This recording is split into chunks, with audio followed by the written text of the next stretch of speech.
Hello, everybody. I want to talk about something a little different today. I want to talk about a part of survival and preparedness that I don't see a lot of people talking about, and myself included. It seems like it gets put on back burner a lot. I mean, it doesn't for me so much, but a lot of people put it on back burner.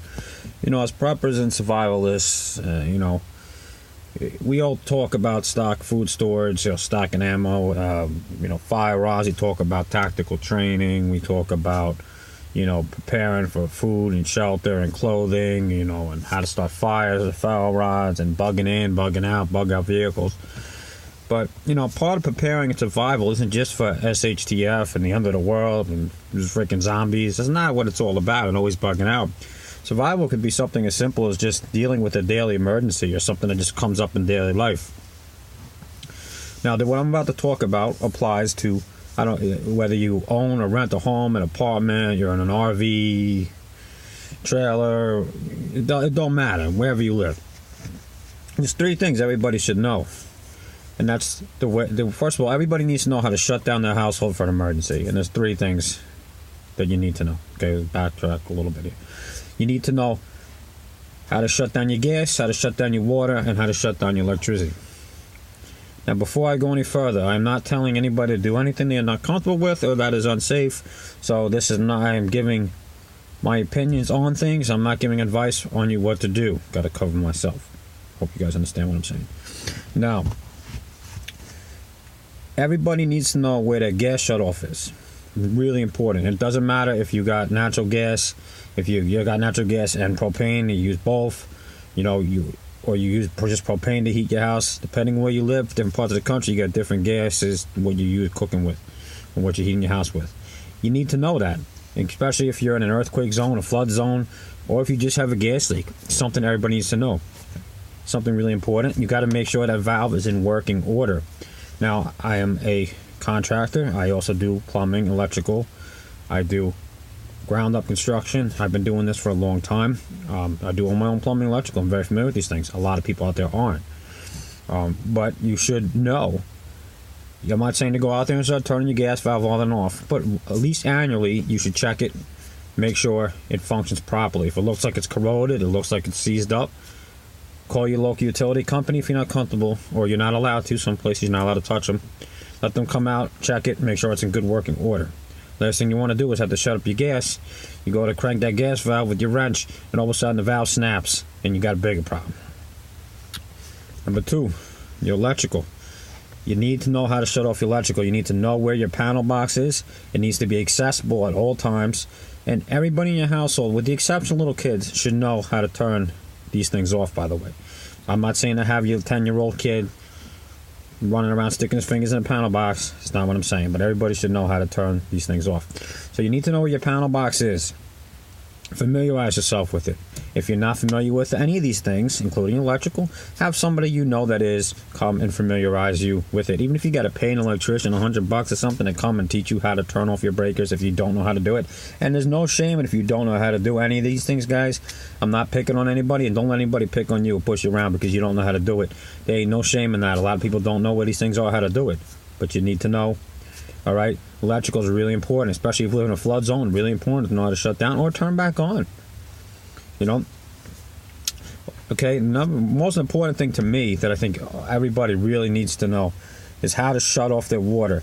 A lot of people don't know where their water mains are in their house, and a lot of people out there don't take the time to keep up with the condition of their water main valve. Now, this is really important, guys, because a lot of people, I see this all the time in my line of work. People have a water main. They go to shut their water main off in emergency. After they clear their path through their basement or their garage to get to it, it should always be 100% accessible. 100% accessible and in good working order. They go to turn it off, the valve snaps, or it doesn't hold. The next night they go, oh no, oh shit, what do I do? There's water flooded out of the house. That's a big problem, right? Check it out. Like I said, I put my own heating system in my house, so I have everything isolated off, which if you can afford to do so, I suggest you put isolation valves in so you can shut down your first floor of the house or your second or the second floor of the house. You can shut your heat down, things like that nature. If you can afford to do it and know how to do it, that's another good option for you guys. But for the most part, keep your pathway clear to your shutoff and make sure it's in good working order. If it's all green and corroded and leaking, it's a good chance you're going to have a problem. You go to shut it off. Let me tell you something. When you got a lot of pounds of pressure coming in from the street, you got to turn that off, and it snaps or it blows. Now you went from having a little flood to a freaking massive flood and a massive problem. Which brings me to another point. Not everybody lives in, I live in a more suburban area. If you live in a suburban urban area, we have street water. Those of you who live in a more rural area, you might not have that problem you guys have with the well water. You might not have as much of an issue, but the electrical might be a bigger issue for you. So you got to look at what you got in your area. Also, there's a thing in the rural, most of us in suburban and urban areas, we have what's called a curb stop. Now, generally speaking, you're not supposed to touch it. A lot of people don't even know they have it. Curb stop is usually out somewhere on the lawn or by the curb or in the road. There's a little box. And inside that box, you take the lid off. Deep down in there, there is basically a valve you can turn with a special what they call curb stop wrench. Available at Home Depot and Lowe's. I'm not saying that, do anything you're not supposed to do, but they are available there and it's good to have in emergencies. Anyway, moving forward. That can shut the water down to your house. It's not a bad idea. I'm not saying to do anything illegal or what you're not supposed to be touching, but it's not a bad idea to know where that curb stop is out by the road in case by some freak accident or you just haven't been maintaining your water valves. Your water main doesn't hold or breaks and you need to shut the water down to your house that's flooded. It's good to know where it is and how to shut it off. You can look up other YouTube videos on these things if you want to learn a little more. I'm not going to get too deep into it. But my main concern for everybody is maintenance on your house, maintenance on your electrical system, your gas system, and your water system. Make sure all your shutoffs for all three of those things are in good working order. Check them at least annually. You really should be checking them at least every 6 months. But the bare minimum once a year, check them, make sure everything is functioning. And if it's not, if you're not qualified to fix it, get a qualified individual in there to fix it and or show you how to operate such valves and electrical boxes. So that's it. This is more so for people, new preppers, I guess you could say, or just maybe a little refresher for some people out there. I don't hear much people talking about this these days. So I figured I'd bring it up. So that's it, everybody. Everybody have a great day. God bless the United States of America. I say this in every video, but, stand up for your country. Respect your country, love your country. And hope you guys enjoyed this video. Hope it was helpful.